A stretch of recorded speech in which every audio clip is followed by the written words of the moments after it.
The Drum That Remembered.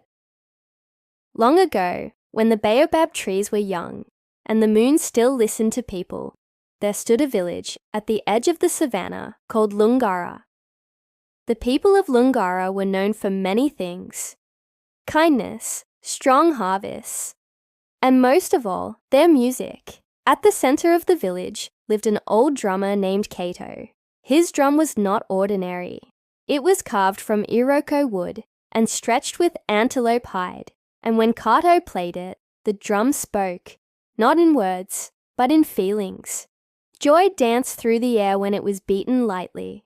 Warnings trembled in the ground when it was struck hard. The elders said the drum remembered everything it had ever heard. One season, after Kato passed on, the drum was placed in the chief's hut and no one touched it. The young people laughed at the stories. "It is just an old drum," they said, "wood and skin." Among them was a boy named Seifu, clever but impatient. He wanted the village to grow richer, faster. When traders came through, Seifu told the chief to sell more grain than the village could spare.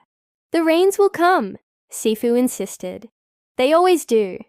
That night, unable to sleep, Seifu wandered into the chief's hut.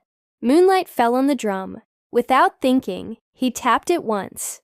Boom. The sound was low and heavy. Seifu felt a tightness in his chest. He tapped again. Boom. Boom.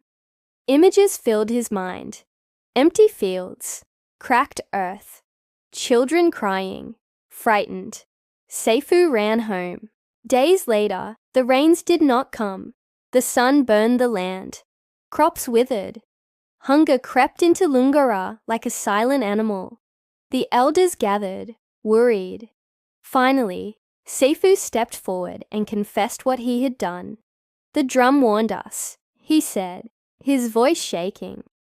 "It remembers the mistakes of those before us." The chief ordered the drum brought to the village square. This time, the elders played it together, slowly and respectfully. The rhythm was humble, full of apology. That night, clouds gathered.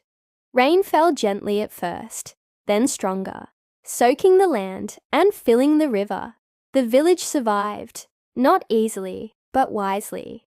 From that day on, the people of Lungara taught their children this lesson. The past speaks softly, but it always speaks. Those who listen will endure. Those who ignore it must learn the hard way. And even now they say, if you walk the savannah at night and hear a distant drum, it is not calling you to dance, but to remember.